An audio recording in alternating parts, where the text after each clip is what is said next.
Welcome 8th grade students to Grammar Friday. We're going to take a look here at worksheet 56. This actually is some work that you'll be doing beforehand, before you actually do a worksheet on your own, worksheet 57. Then you'll see a video uploaded there while I will actually be going through it, walking through it so that you can correct yourself. Do that afterwards, after you've completed your worksheet, okay? I will be going through this rather quickly. Upload times and things like that. I don't want this to be full of megabytes. It doesn't have to be. Full of minutes. It doesn't have to be. Use your pause button if you need. I will stop at various points and give you a moment where you can see things very clearly and you can take a close look. So pause it there if need be. I've even got my coffee here ready to go, just like a normal Friday morning. All right, so worksheet 56. You'll remember that we've been talking a lot about verbal adjectives. We've talked about ing verbs. Something like I am walking is present progressive. That actually even can be a main verb. But something like walking shoes. Okay, I bought walking shoes. That is an adjective in that particular place. The ing has transformed the verbal root now to be an adjective in that particular case. Well, that's the present participle. It can be past as well. We'll see that actually in the very first one here. Think about if I say, I am tired. That's similar to saying, I am sick or I am healthy. Now, sick and healthy are very normal adjectives. We look those up in the dictionary, find the adjective entry, very normal. And yet, something like tire does come from a verb. Like, I tire fast when I'm running up a mountain or something. Okay, that's normally a verb or at root a verb and transformed now into an adjective. So, I am tired. Now that's one of our normal ones, but it is the past participle with an ed at the end. All right, so here's our worksheet. The tired horse had run a good race is number 1 on worksheet 56. You'll remember it's asking us to identify all nouns, pronouns, adjectives, mark the noun functions, and draw arrows. It's focusing on our skill and ability to identify at this point, which is very, very important. They're actually not as much, as I've mentioned before, asking you to use all the grammatical terms to categorize exactly what's going on. So I'm having to explain words like participle and main verb and all the rest to give you an understanding. But again, the main point is, can we identify? Can we see how they're working together? So what is our verb here? Of course, we see it is run. Had run. Had run. Had in this case is clearly a helping verb. Run is the main verb. Who or what had run? The horse had run. There is our noun, okay? So had is helping it to mean perfect, and in this case, actually past perfect, not present perfect, we might say. People will normally just call present perfect perfect, but for the sake of comparison, we can think of past perfect and present perfect. The tired horse has run a good race. In this case, it's past perfect. The tired horse had run a good race. So what kind of horse? It is a tired horse. So we've identified that adjective. Do you see the ed? That is the transformation. I'm going to put it up here. Ed is the transformation for the past participle. Okay? Now this is difficult in English. It's sad. Again, one of those times why you are glad that you are a native English speaker, because ed is what transforms a verb to make it past. I walked at the park yesterday. Okay?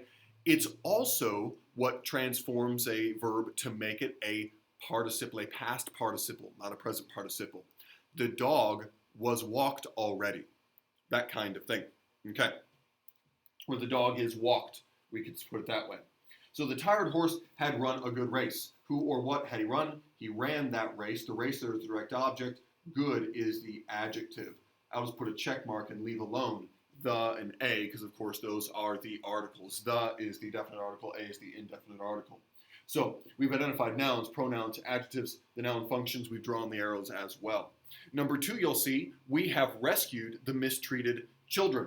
Okay, so what is the verb? The verb is rescued, have rescued.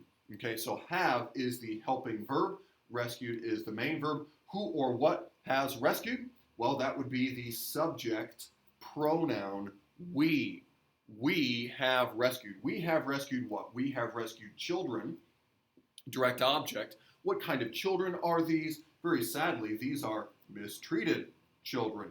Okay? Of course, the article adjective would as well be an adjective there. I'll just hold off on drawing that arrow to keep things a little bit more clean since we're using this sort of low tech technology here. So I'm actually going to put those two on the screen, zoom in on them for you, and like I mentioned, give you just a moment there if you want to be able to draw that or see that a little bit more clearly. There you go. All right, so number 3, 4, and 5. That is the extent of what we're doing actually on this particular worksheet together, okay? Those will be packed with the others. Now, the verb, of course, will be packed, will be packed. Packed is the main verb. It's the one that brings across its dictionary or definitional idea. You easily imagine in your mind already this idea of packing. Now, will be packed, will makes it future. I'm going to put helping verb, HV, over both. But I am going to put FUT all in caps over will, just as a reminder that it means future. Will is a helping verb. Helping the verb phrase mean future. Okay? And then actually, be is making it mean passive voice. So I put PV up there.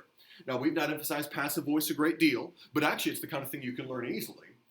Passive voice is when the subject of the sentence is having the verbal action done to it, rather than having the subject of the sentence do the verbal action. So if I say something like, I teach, I'm the subject. Subject pronoun, I teach, I'm doing that action. But if I say, I was taught, in that case, actually, it's being done to me. And so what's actually happening here, those will be packed with the others, is that actually something is being packed, it's not actually doing the packing. So here's our subject pronoun, but because of this passive voice, the action is, in fact, occurring to what is grammatically the subject of the sentence. After that, of course, we simply have with the others is the prepositional phrase, and I will leave that alone, since it was not in our directions up here about marking those particular things. So we'll just go ahead and leave our prepositional phrase alone. Her dress was torn near the hem. You see the asterisk there for a tricky sentence. Her dress was torn near the hem. Now the verb is torn, or the main verb at least. But her dress did not tear something. Of course, it was torn. You'll see was torn as the verb phrase. So was torn, was is a helping verb, helping this again mean passive voice. The dress is not doing the tearing of something else. The dress was torn. Now this is a classic example of why we use passive voice. Sometimes passive voice is used intentionally to hide who the actor is. It could be something like, I don't want to tell you who it was that did this. Sometimes passive voice is used because the actor is unknown. We might not know exactly who did what. Sometimes it's also just used because it just really doesn't matter. It doesn't matter perhaps in this case if it was caught on a nail. It doesn't matter perhaps in this case if she was getting out of the car, that kind of thing. Her dress was torn near the hem. So who or what was torn? The dress was torn. There's our subject noun. Her, in this case, is an adjective, right? We've said on many occasions, watch the function. The function is what matters. Now, we can call this a pronoun adjective if we want, or if we want to use the more specific term, we could say pronominal adjective. That would be a way of reminding ourselves that, yes, we think about this as a pronoun because it's rooted in a pronoun, okay? It's rooted and formed after the pattern of pronouns, but it is now a pronominal adjective. It's being used as an adjective in the attributive position for dress. And then once again here, we have a prepositional phrase which we were not required to do in our directions. I'll give you just a moment again where you can pause if you need to take a close look at 3 and 4.